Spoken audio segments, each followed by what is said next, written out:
My name is Kristin, and this is the fourth video on a series of videos on toxic relationships cycles, maladaptive patterns in relationships that cause us a lot of pain and trauma. Today, we're actually going to be talking about the subject of betrayal blindness. It's really important to understand this topic because when we're coming out of toxic relationships, there's this period of time where we start reviewing the whole relationship and realizing, oh my gosh, how could I have not seen that she had a serious addiction or gambling problem? How could I have not known that he was having an affair with his secretary for a year? How could I have not seen that it was so emotionally abusive or physically abusive and I just kept staying in the relationship? So now not only are you dealing with the trauma of being betrayed, so the trauma of realizing that this person that you were vulnerable with and intimate with betrayed your trust, you also are carrying this great deal of shame that I should have known, I should have left, I should have seen those signs, and I should have, would have, could have behaved in these particular ways. So now I'm dealing with the trauma of being betrayed and the shame of like, I'm a horrible person for not knowing these things. The way I try to help clients understand this portion of recovering from the relationship is the concept called betrayal blindness.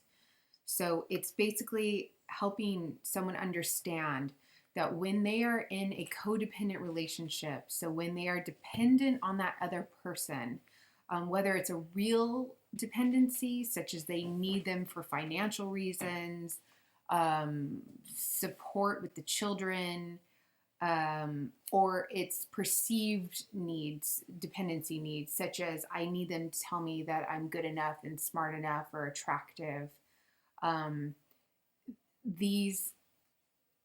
When these needs are so strong, and we are looking to that partner to fulfill those needs and maybe don't know how to fulfill them within ourselves or don't have the confidence to fulfill them within ourselves, we let those dependency needs and our fear of losing that relationship wipe away our intuition.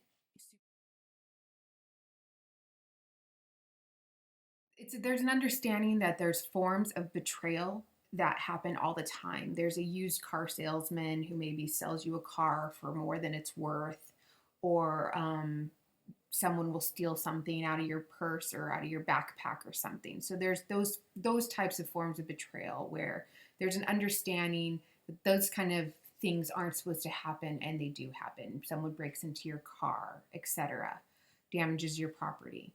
But then when something happens in a relationship where there's intimacy, where there's this trust, where there's this dependency, I love you, I do right by you, you reciprocate and you do right by me. We are in a monogamous relationship. We're supposed to be honest with each other.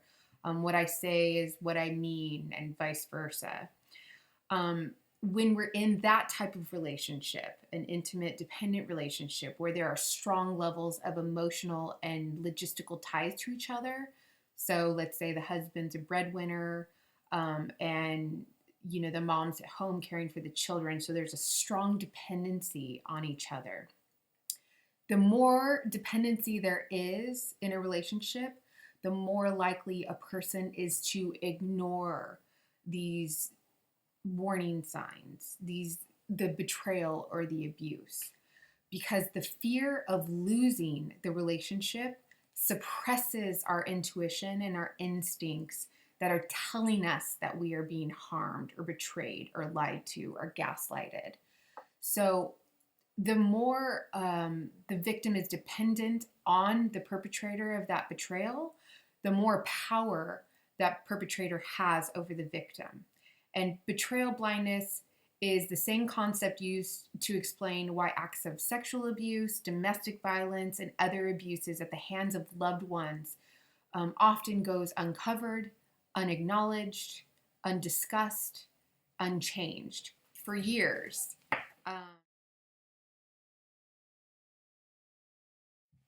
So it's really important when you're reviewing that toxic relationship, and you're shaming yourself, saying, how could I be so stupid?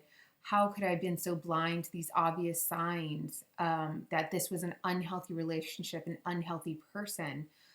You have to acknowledge the ways that you might have fallen into the betrayal blindness cycle. So essentially, you're exploring, was my dependency on this person to love me, to validate me, to bring home the bacon and help support us financially? Or sometimes there's a physical need. Maybe you have a health, or a disability, and you need that person to physically help you live through life. That all those kinds of needs would suppress your intuition and your instincts that were telling you this is wrong. This person should not be talking to me this way. They're obviously doing something nefarious, or doing something behind my back, or I keep asking for my needs to be met and they're just not getting met. The betrayal blindness kind of pulls the wool over our eyes, and we only see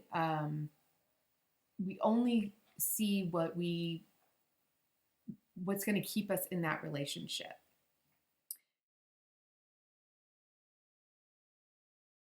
It is really common when I start educating clients on the subject matter of toxic relationships, maladaptive patterns, childhood wounds, to receive this type of response, which is, I had this really great childhood. I had wonderful parents.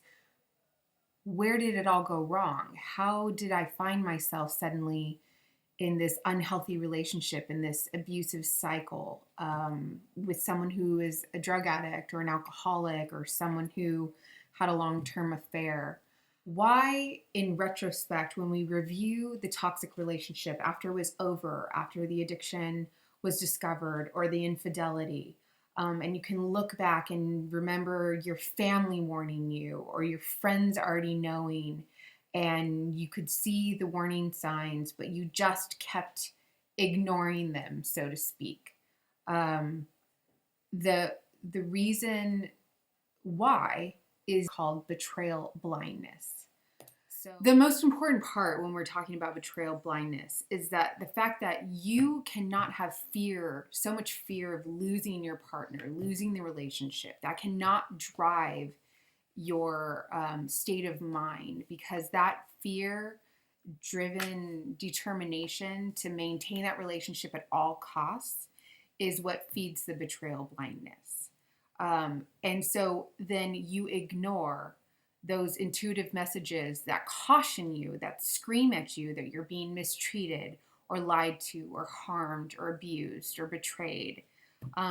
So I hate saying that it causes you to allow the betrayal to happen or the abuse to happen, but it certainly sets you up to ignore the obvious warning signs that these very negative, harmful things are happening, and cause the abuse to perpetuate for weeks, months, years.